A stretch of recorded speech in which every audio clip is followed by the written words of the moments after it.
Selamat pagi Bapak Ibu yang dikasihi oleh Tuhan. Pada pagi hari ini, Sabtu 22 Oktober 2022, kita akan bersama meluangkan waktu juga hati kita untuk dapat merenungkan firman Tuhan melalui renungan kita pada pagi hari ini. Dan mari Bapak Ibu, saudara-saudari sekalian dikasihi Tuhan, kita menyatukan hati kita di dalam doa. Tuhan yang Maha Baik, kami bersyukur untuk penyertaan dan kasih Tuhan. Sepanjang malam hingga pagi hari ini kami dapat bangun kembali Tuhan dengan sehat selamat tanpa kekurangan suatu apapun. Kami mensyukuri setiap berkat Tuhan dalam kehidupan kami, dan saat ini pun kami rindu Tuhan untuk mendengarkan sapaan firman-Mu melalui renungan kami pada hari ini. Kiranya Engkau menolong kami Tuhan agar setiap firman yang boleh kami dengar juga dapat menjadi pelita di dalam kehidupan kami sehari-hari. Di dalam Kristus Yesus kami berdoa dan kami bersyukur. Amin. Bapak Ibu, pada pagi hari ini tema renungan kita adalah merayakan pertobatan. Dan dasar ayat Alkitab kita pada pagi hari ini diambil dari Yoel pasalnya yang kedua ayat 12 sampai dengan 22. Namun saya akan mensoroti di ayat yang ke-18 dan Bapak Ibu bisa membaca ayat selanjutnya di rumah. Tuhan menjadi cemburu karena tanahnya dan ia belas kasihan kepada umatnya. Bapak Ibu sekalian, apa yang menyebabkan manusia sering lupa mengakui kekuasaan Tuhan? Apakah karena banyaknya kemudahan yang selalu kita terima begitu saja? Dan hari ini Bapak Ibu sekalian, firman Tuhan mengajak kita untuk melakukan pertobatan. Bertobat artinya menyesal dan berbalik arah 180 derajat. Nabi Yoel mengajak umat berbalik kepada Tuhan dan merayakan pertobatannya. Merayakan pertobatan dilakukan juga dengan berpuasa, menangis, dan mengaduh sebagai tanda menyesali dan berbalik. Pertobatan tanpa merayakannya berarti pertobatan itu sekadar niat saja, belum pada pembuktian. Karena itu, pertobatan menjadi berguna jika diikuti dengan penerapan niat berupa sikap dan juga perbuatan.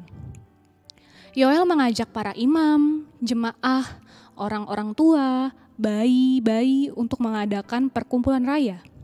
Isi perkumpulan raya itu adalah berpuasa, menangis, dan mengaduh di antara balai depan dan mezbah.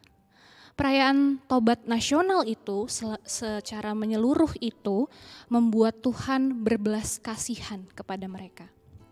Tuhan menjawab penyesalan umatnya. Kemudian kita melihat sifat kerahiman Allah.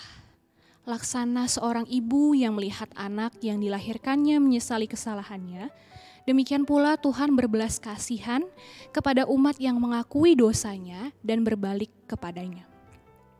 Belas kasihan Allah itu melampaui sakit hati Allah ketika umat pernah berlaku tidak setia kepada Allah. Bahkan belas kasihan Allah melampaui rasa keadilannya sehingga ia tidak terus menghukum umatnya. Kita pun Bapak Ibu sekalian, saudara-saudara yang dikasihi Tuhan, pasti pernah menyakiti hati Tuhan dengan tingkah dan ujar kita. Karena itu melalui renungan kita pada pagi hari ini kita boleh disapa dan diingatkan untuk segeralah kita berbalik arah, kita kembali kepada jalan Tuhan dan melakukan pertobatan yang bukan hanya di dalam niat kita tetapi juga kita wujudkan di dalam perbuatan tingkah laku kita. Karena percayalah Tuhan berkasihan, Tuhan murah hati dan Tuhan mengampuni segala dosa kita ketika kita memiliki niat untuk bertobat dan kembali kepadanya.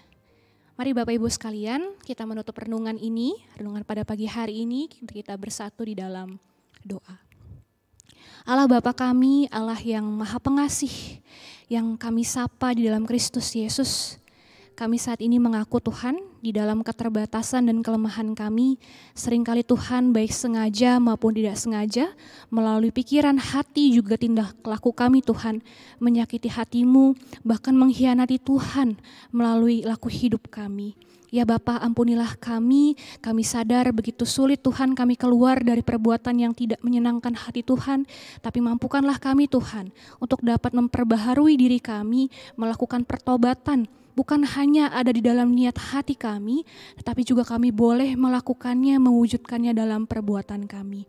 Tolonglah kami Tuhan dengan Roh Kudus-Mu, agar kami juga mampu Tuhan untuk dapat melakukan firman-Mu ini dalam kehidupan kami sehari-hari. Dan saat ini, di pagi hari ini, kami pun akan memulai segenap aktivitas kami.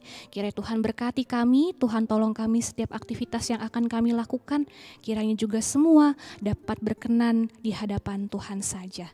Di dalam Kristus Yesus, Juru Selamat kami yang hidup, kami berdoa. Amin. Selamat pagi Bapak Ibu sekalian, selamat menjalankan segenap aktivitas kita pada pagi hari ini. Tuhan menolong kita. Amin.